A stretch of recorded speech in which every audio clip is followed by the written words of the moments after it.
on, you guys? Welcome to a brand new video on Naruto to Boruto Shinobi Striker. My name is Ventus SGN. Hope you dudes having a wonderful day, evening, morning, whatever the time it is you have me watching this video. So I just finished up DLC 3 of Sword Art Online Fatal Bullet, and I played it on normal mode, and man, even at level 190, maybe I'm just super duper rusty, but it was a challenge. Like, it was a challenge. So this right here, as most of you probably know, because you guys are like already been to the party and I'm like super late to the party, this is like the final boss fight, I guess, and after this is sort of into the game, and it just gives me the option to go back and keep doing this, and I guess there's like a thing to do it in different levels. So I guess right now this is a call to action, man. I know I am like the build guy, but this tank monster thingy, bro, he perplexes me. You see that I'm using my infinite black hole build to work against it. That's literally my go-to build, and there's something that's a little bit too tough, I use that. So, I don't know. I've got to reallocate my stat points. I'm level 190, or actually, no, right now, I gained 2 levels, so I think I'm like 192. And as I've been playing this thing, I sort of figured that the level 1, like, robot that you get doing this, it's okay. But I think the level 3, like, giant mech suit is probably going to be the best assister to go with this. Like, I don't know. I'm completely brand new to this. I haven't watched any YouTube videos on it. I don't even think anybody's made any YouTube videos on this yet. I think I'm probably going to be the first one. If that's the case, then that's cool. If not, definitely direct me in the area of somebody who's making videos about this sort of boss fight. Because I need some pointers. I know some of you out there are just, like, really talented at this game and more knowledgeable than me at this game. So definitely tell me what some of your builds are to really tackle this thing, especially some of the higher levels, and maybe your advice. Do you think I need to really just go ahead and grind to level 200, and maybe because I don't think I'm like level 192, man. I don't think it's gonna make too hell of a difference. Like, was it 8 more levels? Yeah, so I don't know. Somebody on the Twitter or in the comments of the videos, they were like, yeah, okay, this is me trying to figure out.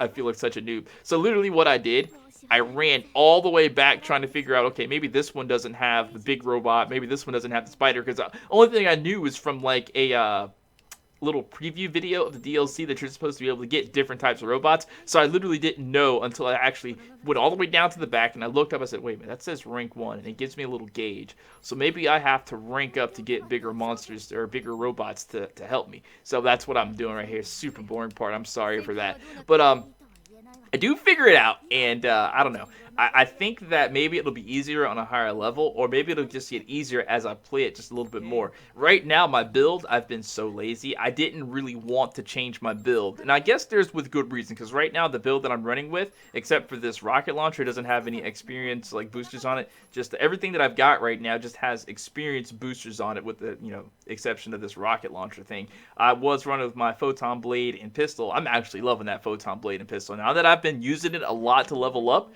I think that I like it a lot more than I did before. I mean, I always loved it. It was the main reason why I got this game. But as far as practical gameplay, like, I really didn't think it was that practical running around with the photon blade and pistol when I have so many like other options to use. But now that I've been using it to level and grind for like days and weeks, I think I like it a little bit more now. So, I don't know. I guess I'm looking for a build to use to fight these tank things. One that specifically probably uses the photon sword and pistol.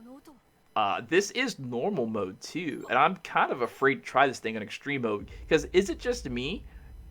I guess it is just me, because my level is so weak that everything on normal mode now, as even a part of the last DLC, normal mode was just super difficult, super tough. And I mean, I don't know. I guess it's just because I'm not level 200 and level 225. I'm gonna grind to get that level and see, if it's a little bit easier. But for the most part, man, I really did enjoy this last DLC. It was very challenging having to go back and find all of the codes and whatnot. Like, I went and got all the codes, and I'm super sleeping on this, man. That could have been a great YouTube video showing everybody where all the passcodes and stuff was, like the exact locations. I mean, if people are still looking for it, maybe not everybody has a DLC yet. I mean, it's been a month since the DLC came out, so I'm guessing everybody that's going to get it has it, and they already have that information. But if you don't have it and you know you're going to use it, just, hey, let me know down in the comments. Yeah, go ahead and make the video, man, and I'll go ahead and make it. I really don't care about, getting hella views, because on this channel, if you don't follow me on Twitter, I love to call this channel the land of stress-free happy, because I don't really even care about the view count. All I want to do, well, I do care about the view count a little bit. I don't like uploading videos that get like 190 views. That kind of sucks. But for the most part, I really don't too much mind. Now, the thing that I want to talk to you guys the most about is Sword Art Online Alicization. I can't say the word, bro. I heard him say it on IGN. but I cannot say the word Alicization. I want to say that's how it's pronounced. It's Alicization, but I think it might be pronounced a different way. Whatever the case may be, I watched the first episode on Crunchyroll because I'm a premium member, and I have been apparently for some time now. I've been getting billed for it, and I've not been using it, so I finally decided to use it. And I watched that first episode. In the beginning, I was getting like a really weird vibe. I hope I don't do too many spoilers because it's been out for a while. I think anybody who's going to see it probably already seen it by now. If you want my recommendation on it, do you think you should watch it? Yes. Yes, I think you should watch it. The animation of it is really, really good. The first episode, though, in terms of action, very slow. Not too much action. What they did there is probably what I don't know. I don't think I would do that. I would give us a nice even mix of action and mystery. What they did was, in that episode to me, they gave us a lot of mystery, a lot of questions to be answered. You know, they give us, when you first see it, you meet Kirito when he's like a little boy. And then he has Yu-Gi-Oh with him. I was going to call him Hugo, but I guess it's Yu-Gi-Oh. I know I might be pronouncing that wrong because my Japanese is super duper bad. But they're both little kids. And man, listen, I'm sorry. I got a weird Boku no Pico vibe from the... I did. I got a weird Boku no Pico vibe from Kirito and Yu-Gi-Oh when they were doing the wrestling and tickling stuff like that. I mean, I guess they're boys, but here's the thing about it, though, because I know when I was younger, I used to wrestle with my friends all the time. I don't know if we really got into the whole tickling aspect and everything like that, but I did used to wrestle with my friends. But the thing about it is as weird as this, and I hope that most of you have seen it, it's not spoilers, and I'm not in any way trying to dissuade you from watching it. Definitely check it out, because I enjoyed the episode, and I cannot wait for episode number 2, honestly. But it's like Kirito is a man. Like, it's weird. They show us younger Kirito inside of this new world, and then they show you when he comes out of it, like, older Kirito. Like, I guess he was a teenager in, the episodes or the seasons before this, and now he looks like a full-grown man, whatever like that, especially when they show him, like, for the first time. So it's like, he goes into this world with the adult person's mind, but he's a child in the anime. I mean, in the game, not the anime. So I don't know. I'm just sort of confused on that. I think maybe the creators and the people behind it, they're taking a lot of liberties with the anime and doing what they really want to do with it. Now they've got a pretty decent following, and I'm so down with that. I may not be, too thrilled with the whole, boys tickling boys thing, but for the most part, though, I did enjoy it, and I see what they're saying now. It's supposed to be a little bit, I guess it's Alice in Wonderland, and I really didn't see it before until they actually, said some things in the anime about Alice in Wonderland. They gave us some information. I guess it wasn't originally called Alice in Wonderland. Actually, there was some things about Alice in Wonderland that I heard a long time ago about the person who actually wrote it, and I got to research that to see if that was actually true, but I'm not going to talk about it because it's some pretty dark things. But for the most part, though, I did enjoy it. I like how they incorporated GGO into the game, how Shinon is still in the show, in the anime. Can I call it a show?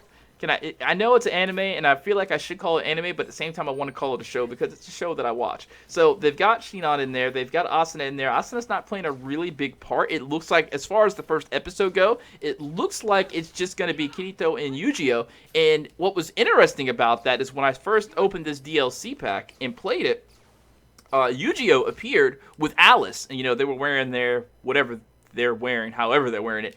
And, Kirito's like, yeah, I know these two from a different game, and they're, older, whatever, like that. So, it starts out in the first episode of Alicization.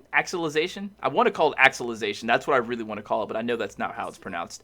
I know you're going to roast me. Sorry. Go ahead and do it. Just tell me how it's actually pronounced, so the next time I don't sound like a friggin' moron.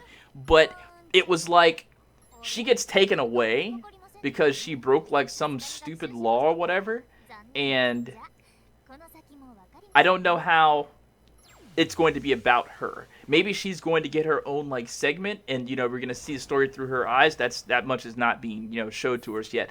For the most part, though, I think it's really cool. I can't wait to see more of this game, and the way they have it set up, it's almost like this game isn't really a game. It's more like an alternate dream reality that Kirito gets to go to. And they said some things in there that really got my mind to thinking about the dream world and what happens when you sleep, and then, how some dreams can appear to be, take for hours and hours and hours, and originally, actually they only take like, a few minutes of time, whatever like that. It's strange how dreams are like that, how you're just in this other world and time moves differently.